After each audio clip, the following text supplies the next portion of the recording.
You know that feeling when you really want to get to grips with something, get those aha moments, but without feeling like you're wading through a massive textbook. Yeah, exactly. That's precisely what we're aiming for today.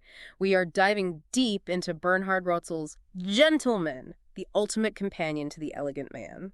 It's quite something, this book. It's much more than just a style guide, really. It delves into the whole philosophy of, living elegantly as a man today. It draws on this incredible wealth of timeless sartorial knowledge. Right. Our goal here is basically to pull out those key insights so you get the core principles without needing to read, well, the whole thing cover to cover. So let's kick off with the main idea. Roetzel, right from the start, he emphasizes that being a gentleman, it's not about chasing every fleeting trend. No, definitely not. It's more about crafting a personal style that just radiates confidence, shows respect, and feels, genuinely authentic. It's not just the clothes, is it? It feels more holistic. Precisely. Roetzel makes a really strong case that how you present yourself, and he looks at like everything from your suit jacket down to, well, even how you shake hands. It reflects your self-respect, sure, but also your consideration for others.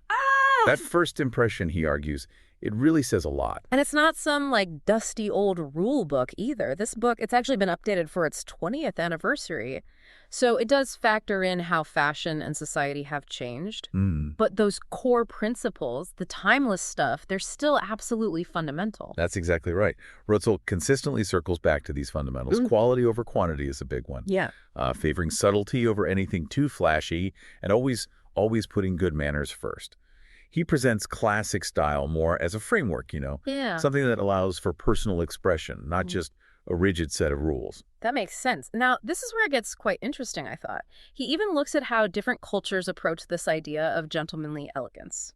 He compares British tailoring, which he sees as very understated, almost conservative, Right. to Italian tailoring, which often has more expression, a bit more flair.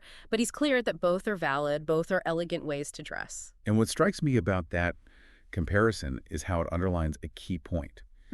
True elegance isn't like a uniform. No. While it has this universal, timeless core, it absolutely has to feel natural to the person wearing it and relevant to the time they're living in. Okay, let's talk about the book itself, the structure. It sounds almost like, well, a complete encyclopedia for the stylish man. It's logical head to toe, Yeah. literally, and even goes beyond just clothes. Yeah, it's broken down by topic. So if you're curious about, say, shirts, you can go right to that section. Right. Exactly. The sheer scope is pretty impressive. It's packed with info on classic men's fashion. But Roetzel also gives practical advice, like where to actually find quality items. You really feel his genuine enthusiasm for dressing well, for choosing the right things. He's like a very knowledgeable guide through it all. Now, the grooming section that caught my eye, the very first chapter is on the beard. That really underlines how important grooming is in his view. It does. And what's interesting is he doesn't just say grow a beard or shave. He looks at it as a choice. The upkeep involved, the different styles, even deciding to be clean shaven. It's quite thorough. Even if you don't have a beard, it makes you think more consciously about your own grooming choices, maybe the why behind them. And he doesn't just stop at beards, obviously. He covers everything from the subtleties of wet versus electric shaving to the whole experience of a professional barber shave. Yeah. He talks about the enjoyment in those routines. That's a key takeaway, I think. Roetzel elevates these daily things beyond just chores.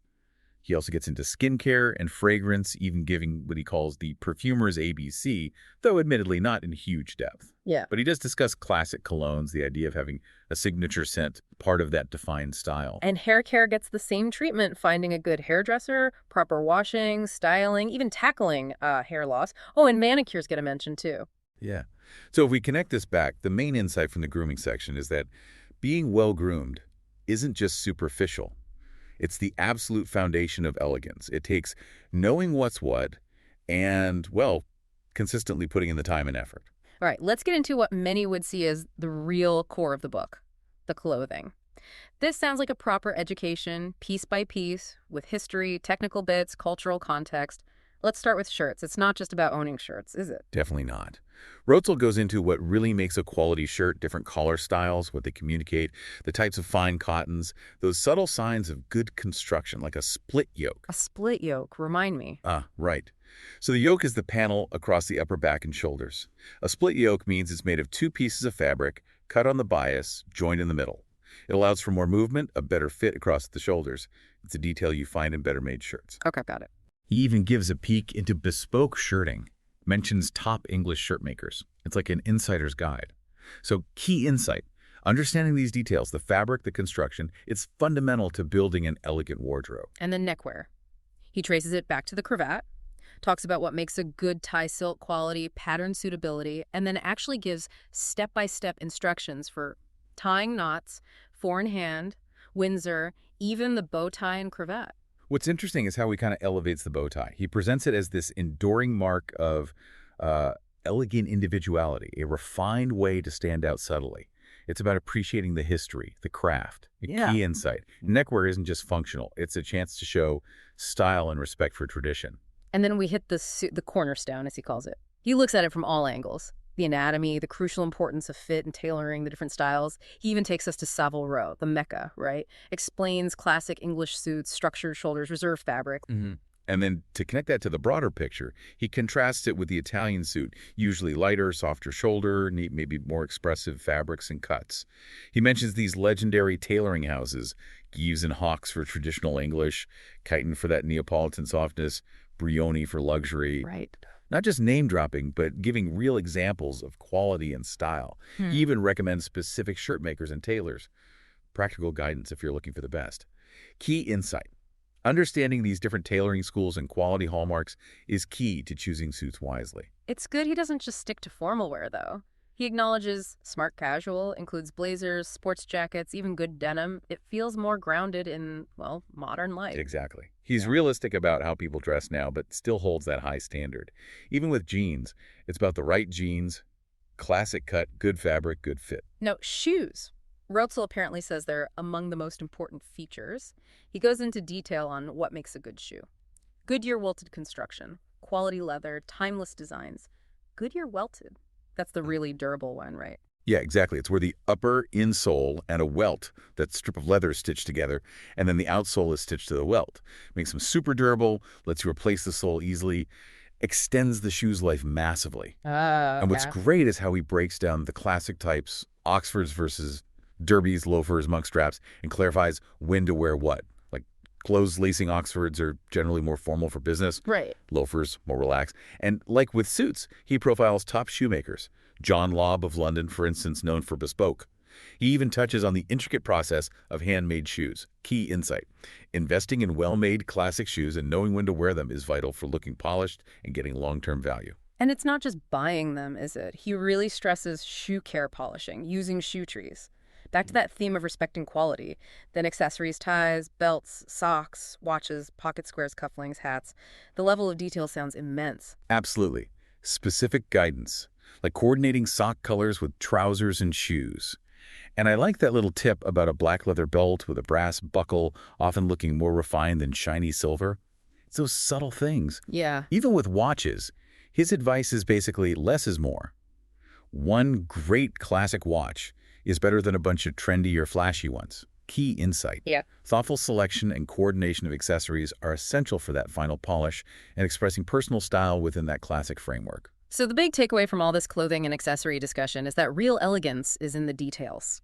It's making those deliberate choices, maybe small on their own, but together they create this impression of care, of intention. Exactly. It shows you've paid attention, that you value how you present yourself. But Roetzel doesn't just stop at clothes and grooming. He explores lifestyle, etiquette, arguing that dressing well goes hand in hand with courtesy, self-assurance. Yeah, connecting this to the bigger picture, he's saying being a gentleman is holistic.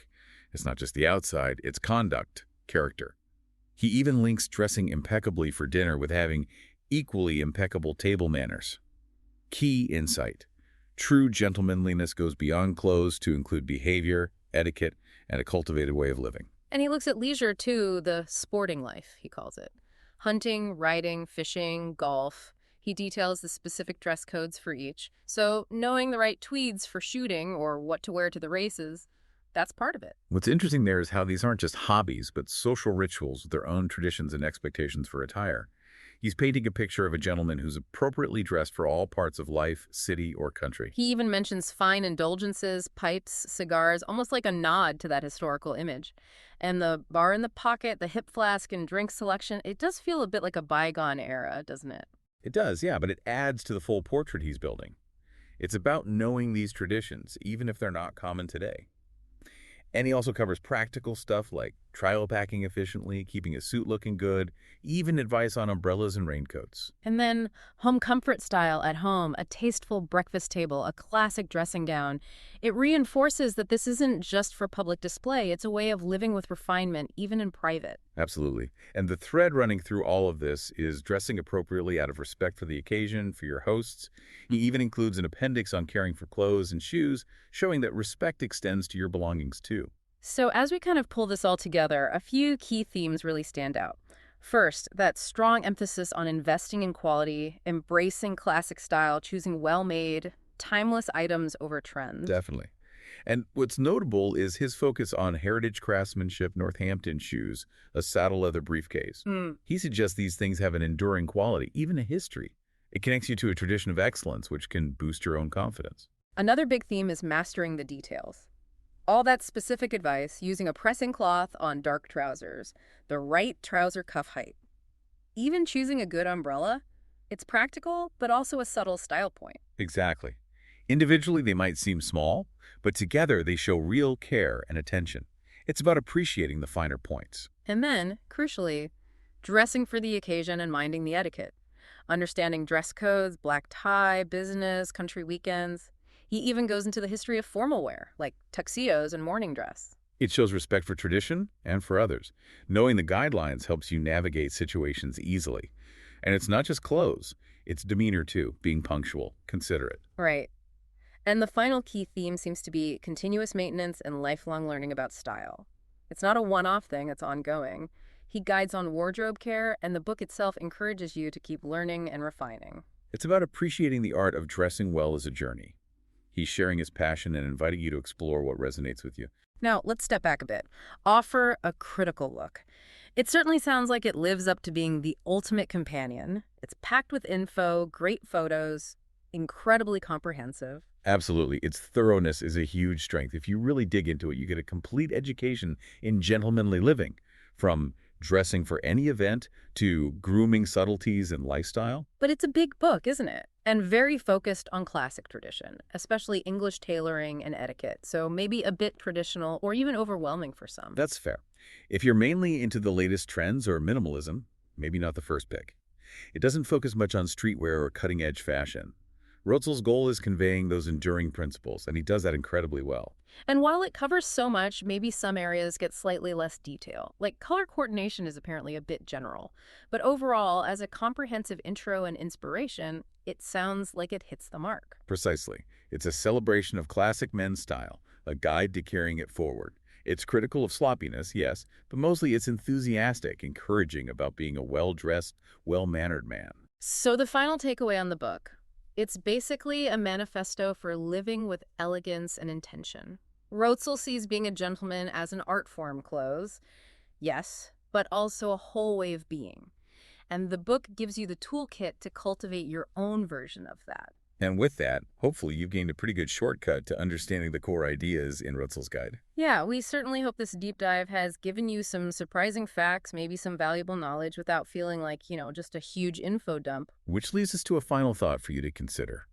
Think about how taking on even one of these principles, maybe focusing on the quality of just one key item, or paying a bit more attention to a grooming detail. How could that subtly shift your own self-perception, how you present yourself? What particular aspect of this gentlemanly elegance really resonates with you, and, well, why? We definitely encourage you to explore these themes more and think about how these timeless ideas might fit into or be adapted for your own modern life and style.